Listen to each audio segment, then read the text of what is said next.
Une production, Les Podcasteurs.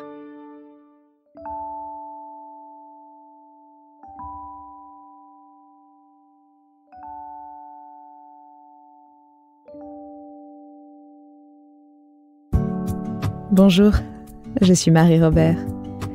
Et croyez-moi, j'ai toujours une proposition à vous faire. Et si la philosophie devenait sexy ? Et si elle cessait d'être abstraite, pour venir éclairer nos jours comme nos nuits ? Et si elle quittait l'espace confiné des bibliothèques et qu'elle venait se faufiler dans notre quotidien ? Fini les dissertations et les mauvais souvenirs de terminale. Ici, on change de ton. La philosophie n'est pas une méthode à suivre, elle est un pas de côté. Elle nous permet de prendre du recul sur les gens, les choses, et aussi sur tout ce qui nous submerge. Soudain, par la magie des mots et du raisonnement, on aborde les événements de la vie autrement.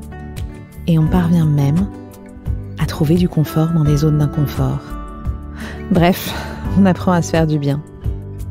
C'est pourquoi durant ces quelques minutes en votre compagnie, je n'ai pas d'autre ambition que d'arrêter les compteurs et de partager une bulle de respiration. Laissons-nous inspirer et faisons ensemble un petit pas de côté.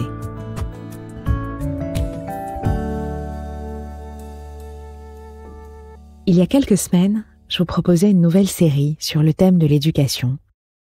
J'avais envie de réfléchir avec vous à ce que nous appelions éducation, ou plutôt à ce qu'on attendait d'elle. Je vous ai présenté dans les épisodes précédents le programme éducatif de Platon, la maïeutique de Socrate, la liberté rousseauiste, la rigueur kantienne et l'idéal républicain de Condorcet. Il reste maintenant, pour ce dernier volet, à présenter les pédagogues du XXe siècle, qui, par le regard posé sur les enfants du siècle à venir, ont fortement influencé, vous allez le voir, notre situation actuelle. Je rappelle, une dernière fois encore, que ce parcours n'a pas pour but de vanter un système plutôt qu'un autre, mais au contraire, de vous soumettre des pistes pour que vous puissiez trouver votre vision.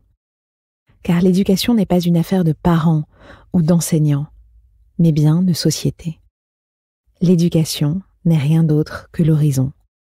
Alors, continuons la promenade. Avez-vous déjà entendu parler de l'éducation nouvelle ? C'est ce nom que l'on donne à un mouvement émergent à la fin du XIXe siècle et qui va devenir un véritable mouvement pédagogique international dès les années 20. Ses partisans proposent un renversement copernicien, plaçant l'enfant, plutôt que les savoirs scolaires, au centre de l'action éducative. Les pédagogues du XXe siècle revendiquent une réforme profonde de l'enseignement qui repose sur une connaissance scientifique de l'enfant, s'adaptant à ses besoins, à ses intérêts et favorisant l'apprentissage par l'expérience. Selon eux, la science est capable de mesurer les aptitudes individuelles de chacun. Ces pédagogues vont donc s'appuyer sur les sciences qui désormais considèrent l'enfant comme un véritable objet d'étude. Psychologie, anthropologie, biologie, les matières se mêlent. De manière générale, tous ont une petite tendance à critiquer l'école traditionnelle. Ils la qualifient d'encyclopédique, de rébarbative, de contre-nature. L'école traditionnelle ferait marcher tous les élèves au même pas. Et selon eux, l'école ne doit pas être coupée du monde, mais au contraire être la plus naturelle possible, s'inspirer du fonctionnement d'une communauté. C'est pourquoi ils militent pour la coéducation des sexes. Ils ouvrent leurs écoles aussi bien aux filles qu'aux garçons. Et même si certaines activités sont spécifiques, les méthodes pédagogiques et le travail sont communs à tous. Et tous les élèves participent aux tâches communautaires. Dès les années 1920, les articles faisant l'éloge de la coéducation expliquent les bienfaits sur la formation des caractères, sur l'apprentissage de la tolérance, sur la préparation à la vie. Car comme le dit John Dewey, la seule manière de se préparer à une tâche sociale est d'être engagé dans la vie sociale. Évidemment, il serait difficile de présenter tous les acteurs de cette éducation nouvelle. mais nous allons déjà explorer la philosophie proposée par quelques figures phares. Le premier invité est le pédagogue reconnu, ayant influencé les méthodes Montessori et Freinet, John Dewey. J'en parlais à l'instant. Qui insiste, dans Démocratie et éducation, publié en 1916, sur le rôle de l'expérience comme élément fondateur du rapport au monde et aux autres membres de la micro-communauté politique que forme la classe. Il écrit « La matière de la pensée n'est pas des pensées, mais des actions, des faits, des événements et les relations des choses. En d'autres termes, pour penser effectivement, on doit avoir eu ou avoir maintenant des expériences qui fourniront les moyens de faire face à la difficulté présente. » Alors l'histoire commence à Chicago, aux États-Unis. En 1896, une école expérimentale privée, rattachée à l'université de la ville, ouvre ses portes et rencontre un certain succès. D'une quinzaine d'élèves, on passe à presque 150 7 ans plus tard. Dans les locaux, tout le monde s'affaire. Les enfants bricolent, cousent, cuisinent. Leurs activités s'articulent toujours autour de projets concrets. Par exemple, les enfants de 6 ans construisent une ferme miniature pour y faire pousser des céréales vendues plus tard au marché. Quant aux connaissances, eh bien, elles sont livrées en cours de route, en rapport direct avec les besoins et les problèmes rencontrés. C'est le célèbre principe du « learning by doing », apprendre en faisant. Et ce principe est fortement défendu par le fondateur de l'école, John Dewey, figure d'un mouvement de pensée typiquement américain, le pragmatisme. Alors ici, le principe est simple. En gros, une idée est bonne si elle se vérifie. Autant dire que la pensée n'est jamais séparée des faits.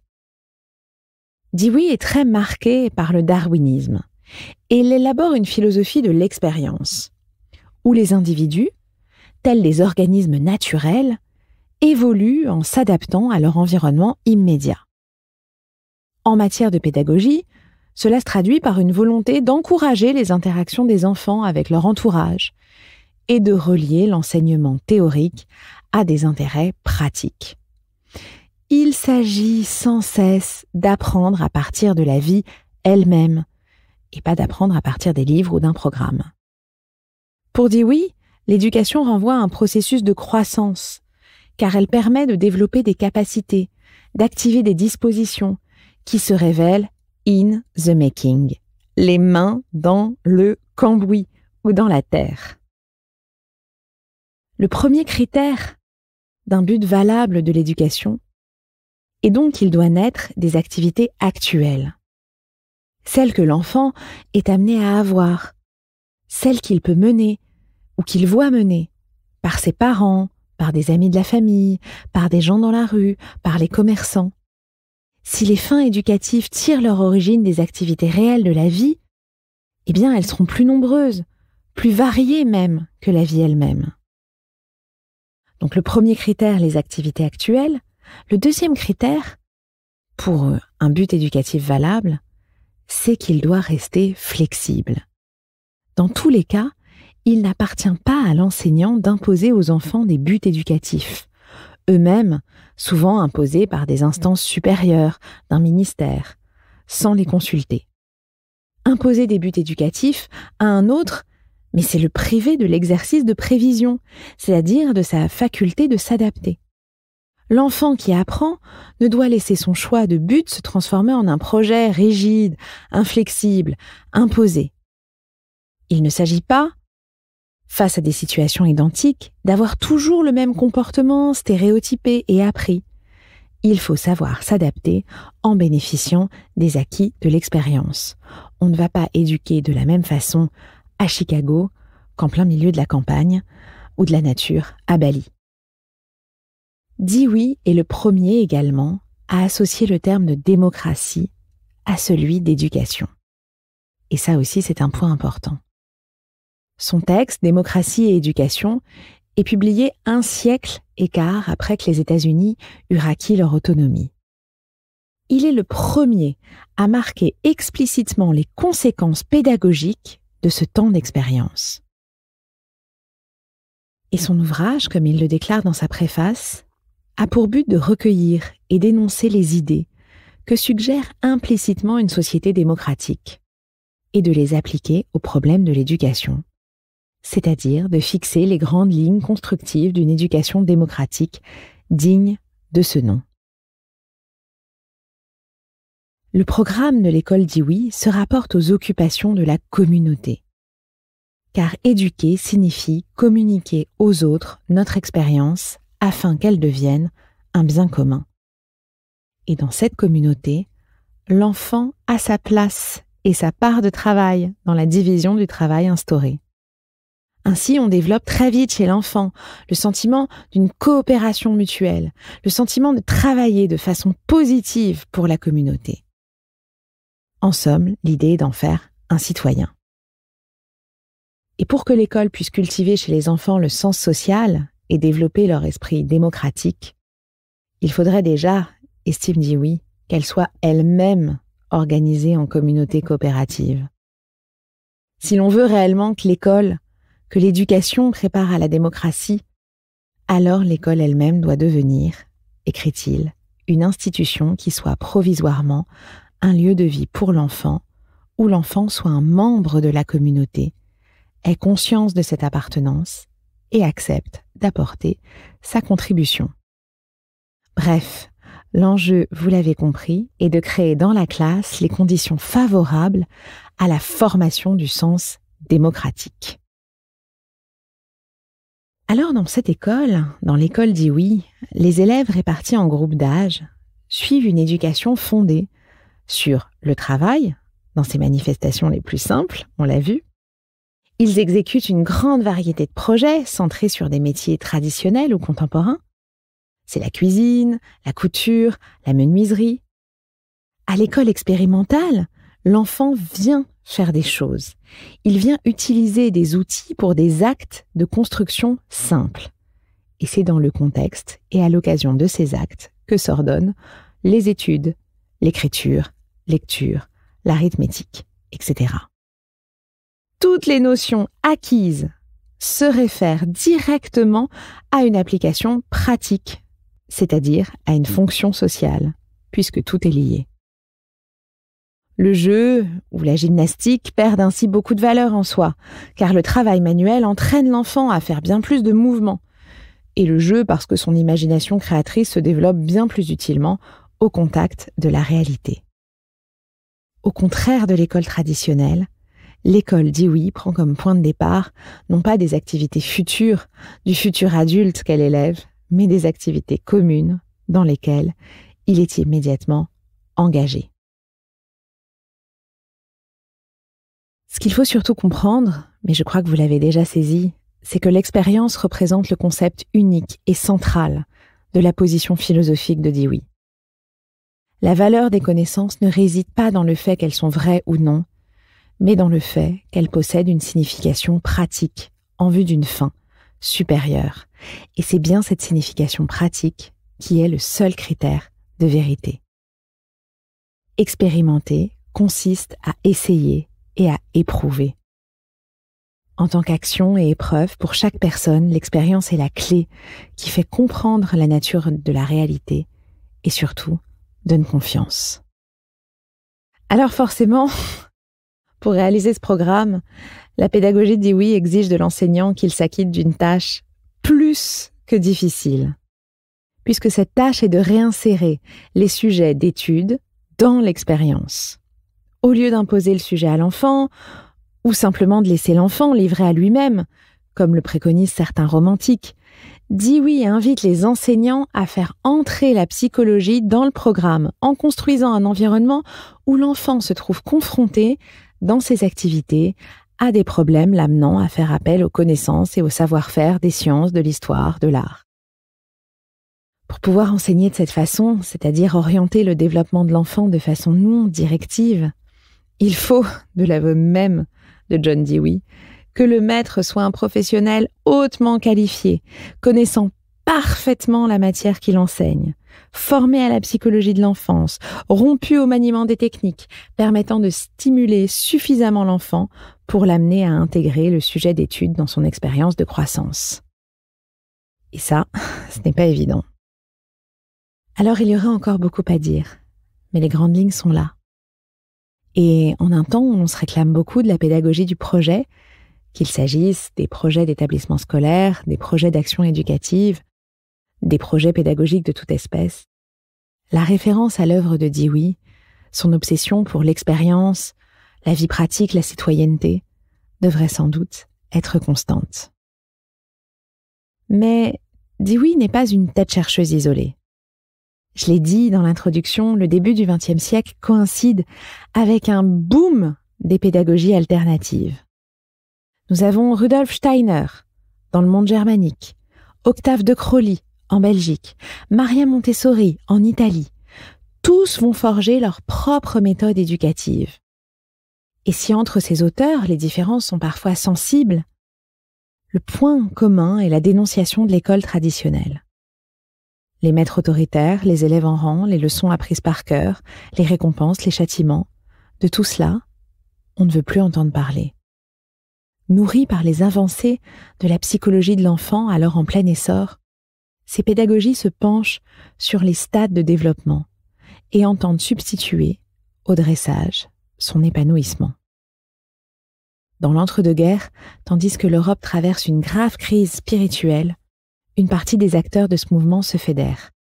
En 1921, à Calais, en présence notamment de Jean Piaget, se tient le tout premier congrès entérinant la création d'une Ligue internationale de l'éducation nouvelle. À cette occasion, des principes sont édictés, avec des formules qui en condensent l'esprit. L'éducation nouvelle, disent-ils, doit respecter l'individualité de l'enfant, donner libre cours à ses intérêts innés, conduire à la libération des puissances spirituelles qui sont en lui. Bref, tout change et l'enfant est au centre. Alors dans cette présentation, passons à une figure clé. Rudolf Steiner. Fils d'un employé de chemin de fer autrichien, Steiner est né le 25 février 1861 en Croatie. Et s'il nous rejoint aujourd'hui dans cet épisode sur l'éducation, c'est parce qu'il est le fondateur d'une curieuse pensée philosophique, l'anthroposophie. L'anthroposophie est une pure création de l'esprit de Rudolf Steiner. Cette pensée philosophique, dont le nom est issu d'anthropos et sophia, littéralement la sagesse de l'homme, a pour particularité de considérer l'homme dans sa dimension à la fois matérielle, la chair, le corps, et aussi spirituelle, ce qui inclut, chez Steiner, la croyance en la réincarnation et le karma. Selon Steiner, la pratique de l'anthroposophie, notamment via la méditation, et un rapport plus étroit avec la nature, doit permettre à l'homme de développer des facultés, d'accéder à des degrés de conscience supérieurs aux simples perceptions sensorielles, processus vitaux, âme et esprit. Sa théorie est multiple et variée, elle est applicable dans tous les domaines de l'existence. L'éducation, la médecine, les thérapies artistiques, la pharmacie, l'agriculture, l'économie, la vie sociale, les arts. Mais dans l'éducation, pour Steiner, l'anthroposophie doit être vue comme une extension de la connaissance scientifique qui guide le spirituel en l'être humain vers le spirituel dans l'univers. Curieux programme, je vous l'accorde. Elle ajoute à la connaissance scientifique normale du monde physique celle d'un monde invisible, suprasensible et spirituel. En fait, l'hypothèse fondamentale de Steiner est qu'il existe derrière le monde sensible un monde invisible, un monde inaccessible au sens et à la pensée qu'ils informent, et qu'il est possible à l'homme, par le développement de ses capacités potentielles, de pénétrer dans ce monde caché. Le second point, pour comprendre la philosophie de Steiner et son impact dans l'éducation, est que chacun est capable d'atteindre les mondes supérieurs en exerçant, par la méditation, son organe de connaissance. l'homme accède au monde supérieur s'il acquiert, outre le sommeil et la veille, un troisième état d'âme, où toutes les impressions sensibles restent consciemment écartées. Sur la voie de cet entraînement, l'élève délaisse la forme conceptuelle de la pensée ordinaire et il s'élève en passant par le stade imaginatif au stade intuitif de l'exacte voyance. Alors Steiner va préciser, là on est dans la théorie, Steiner va préciser ses idées sur l'éducation entre 1906 et 1909. Elle se présente d'abord sous la forme apparemment naturaliste, où il écrit « C'est de l'être de l'homme en devenir que découleront, comme naturellement, les perspectives éducatives ». Chez Steiner, conformément à cette présentation de l'anthroposophie, la scolarité va être divisée en 3 phases, allant du jardin d'enfants à la classe de première. Les apprentissages, à la fois pratiques et codifiés, sont marqués par une évaluation souple et bienveillante, ainsi, vous l'avez compris, que par une large place laissée à la spiritualité. Concrètement, sa conviction est d'abord qu'on ne peut pas mobiliser les mêmes leviers d'apprentissage à toutes les phases de l'évolution de l'enfant. Donc cette évolution, chez Steiner, se compte par septaines, à savoir des cycles de 7 ans. Des cycles qui correspondraient, dans la théorie anthroposophique, à la succession de 3 corps. D'abord, le corps physique, à partir de la naissance, le corps éthérique, à partir de la chute des dents de lait, vers 7 ans, et enfin le corps astral, à partir de la puberté, à 14 ans. La première septaine court de 0 à 7 ans. Elle correspond chez Steiner à la période du jardin d'enfants, en somme, à une école maternelle. Et cette phase s'échelonne sur 4 ans, au lieu des 3 ans de l'enseignement classique. C'est la phase de l'imitation. L'enseignement du jardin d'enfants est donc un vaste parcours d'éveil, fondé sur le jeu libre, le jeu créatif, qui occupe moins de 2 heures par jour. Toute la priorité est donnée aux expériences sensorielles, aux images, aux visions, aux instruments de musique, aux objets sonores, aux matériaux bruts à toucher. En dehors de la simple manipulation, ces objets inachevés sont censés développer l'imaginaire. Et il s'agit aussi d'inculquer à l'enfant une conscience écologique. La particularité chez Steiner, c'est que l'apprentissage de la lecture n'intervient pas du tout à ce moment-là. L'apprentissage de la lecture et de l'écriture démarre uniquement à 7 ans révolus. À cet âge, le bon développement sensoriel de l'enfant nécessite un panel d'activités qui stimulent toutes les zones du cerveau, alors que la lecture et l'écriture se concentrent sur un tout petit espace. Ces apprentissages commencent par l'étude, en première classe, l'équivalent du CP, de l'histoire de chaque lettre, puis des sons. Dans la deuxième septaine, c'est la place des apprentissages académiques. C'est une phase, selon Steiner, dans laquelle l'enfant est plongé dans la création artistique cette fois-ci.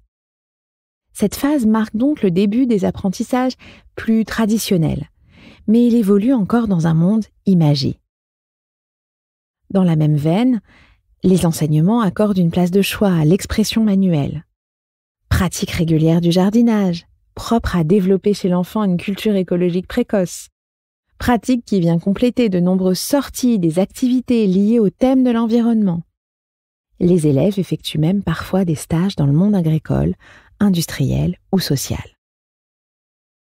Au collège, donc dans la 3e septaine, les élèves suivent une 40aine d'heures d'histoire de l'art. Chaque année, ils partent à l'étranger étudier l'architecture des villes européennes.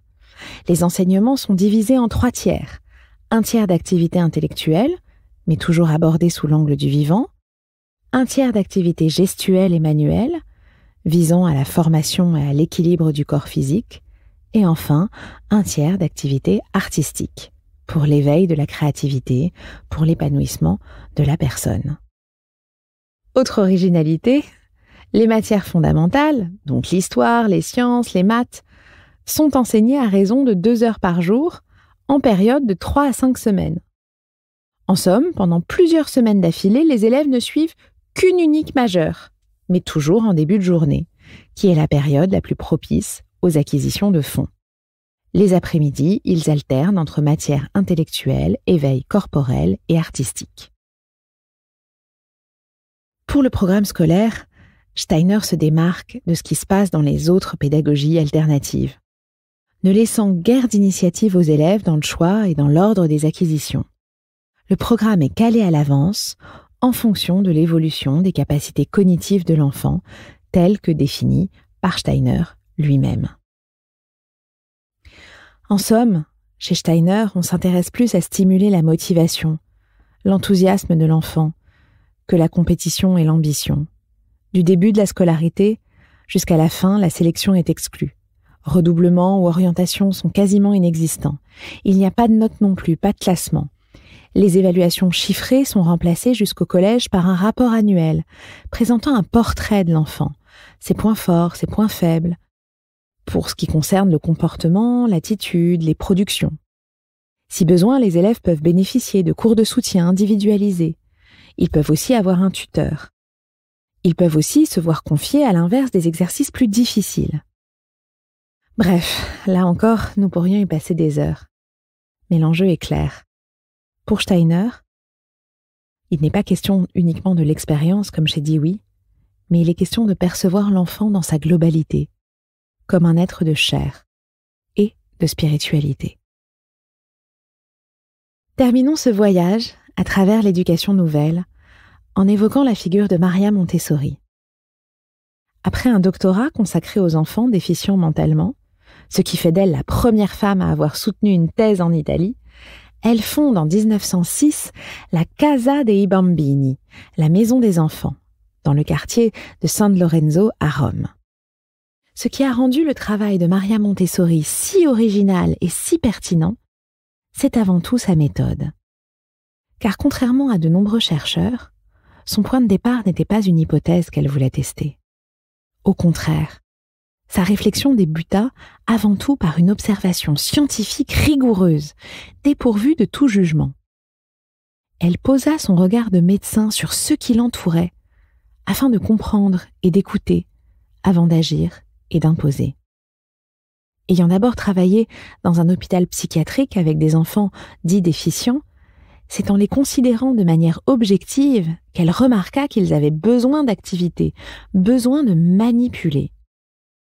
Elle leur donna donc la possibilité de manipuler du matériel scientifique, inventé par elle ou déjà existant, afin de les aider dans leurs apprentissages. Elle s'adapta à leurs besoins. Et dans la même logique, lorsqu'on lui proposa le projet de la première maison des enfants à San Lorenzo, elle y installa du mobilier à leur taille, un cadre propre, elle mit à disposition le matériel dans une grande armoire. À partir de là, elle ne cessa de modifier les outils en fonction des attitudes des enfants. C'est son œil, capable de percevoir les gestes et les besoins, qui lui permit de mettre en place sa méthode. Son but premier était d'abord de saisir l'enfant, pour ensuite mieux l'éduquer. Les recherches de Maria Montessori sont aujourd'hui prouvées par les neurosciences, témoignant de sa rigueur scientifique et déjà de son avant-gardisme. Alors souvent, on pense que la pédagogie Montessori est une méthode reposant essentiellement sur un matériel. En réalité, c'est bien autre chose que cela. Peu importe le terme que l'on emploie pour parler des découvertes de Maria Montessori, le tout est de comprendre qu'il s'agit bien plus d'une façon de penser, en somme, d'une philosophie. Maria Montessori propose une véritable façon de vivre, une façon d'être. Elle met en place une pédagogie qui a sa place partout, dans tous les endroits du monde, dans tous les lieux d'accueil des enfants, aussi bien à la maison, dans les milieux aisés comme dans les milieux les plus pauvres. Il existe 3 aspects dits extérieurs par Maria Montessori pour mettre en place sa méthode auprès des enfants. Un environnement adapté à celui-ci, un adulte préparé et un matériel scientifique. À partir de ces 3 points fondamentaux, aussi bien pratiques que philosophiques, la relation adulte-enfant est profondément apaisée. Maria Montessori explique que l'enfant, inconsciemment, emmagasine tout ce qui se trouve dans son environnement. Il l'absorbe comme un buvard. C'est-à-dire qu'il intègre directement et durablement tout ce qui se trouve, mais aussi tout ce qui se déroule devant lui. L'aménagement de la pièce, l'attitude de l'adulte, la langue parlée. C'est pour cela qu'il est primordial de tout penser au préalable. Et l'adulte doit profondément réfléchir à son attitude, car l'enfant est influencé par ce qu'il voit et ce qu'il vit dans son enfance. Cette notion d'esprit absorbant, si fondamentale dans la pédagogie Montessori, est aujourd'hui, elle aussi, prouvée par les neurosciences, qui nous indiquent que les expériences vécues dans l'enfance, bonnes ou mauvaises, agréables ou désagréables, vont modifier directement la structure du cerveau. Or, l'architecture du cerveau d'un enfant de 6 ans sera à peu près la même que celle qu'il aura adulte. Alors bien sûr, l'enfant aura besoin de faire, de répéter, d'expérimenter pour maîtriser ce qu'il voit. Chaque stimulus reçu par l'enfant représente une expérience nouvelle et l'enfant se satisfera donc à répéter la même activité. Dans cette position, l'éducateur n'est non plus un savant qui manie à la perfection les instruments et les connaissances, mais l'éducateur est celui qui connaît la nature véritable de l'enfant. Une des plus grandes erreurs de l'adulte, souvent commise par amour, c'est de faire à la place de l'enfant. Or, pour Maria Montessori, l'adulte ne devrait pas aider l'enfant. Il ne devrait l'aider que lorsque c'est absolument nécessaire. Très jeune, l'enfant qui a exercé sa main à l'aide d'activités peut se nourrir seul, mettre la table, ranger, se laver, si on lui montre comment faire. Il peut s'habiller, se coucher, s'adonner à ses activités dès le réveil, sans l'intervention de l'adulte. Une des plus grandes déviances, comme les appelle Maria Montessori, surgit du fait que l'adulte fait à la place de l'enfant. Celui-ci a besoin de faire par lui-même, d'expérimenter, d'apprendre à se connaître et à comprendre les mécanismes de son environnement par lui-même pour gagner en confiance et pour révéler sa propre personnalité. Une fois de plus, quelle frustration de ne pas pouvoir présenter cette pédagogie en détail. Mais vous voici avec un panel de pistes à explorer cet été. Dewey, Steiner, Montessori ont voulu présenter une éducation nouvelle. Mais au fond, à l'issue de cette série, on comprend bien que l'énigme est intacte. Comment penser pour tous en respectant les besoins de chacun? Comment satisfaire cette tâche de la plus haute importance, celle de préparer l'avenir? À tous les professeurs, éducateurs, accompagnants, parents, qui chaque jour tentent d'y répondre, je vous transmets ma plus sincère admiration. Si ce sujet vous intéresse, je ne peux que vous inciter à lire les ouvrages des pédagogues. J'espère que cette série vous a plu et vous a donné envie d'échanger, de débattre, de confronter et d'éduquer. Merci pour votre écoute. N'oubliez pas qu'ici, il n'est pas question de leçons, mais juste d'une proposition, d'une hypothèse, qu'il vous appartient de confirmer ou non. On se retrouve dans 15 jours. En attendant, n'oubliez pas de lire, d'oser et de vous rappeler qu'il n'y a rien de plus sexy que la philosophie.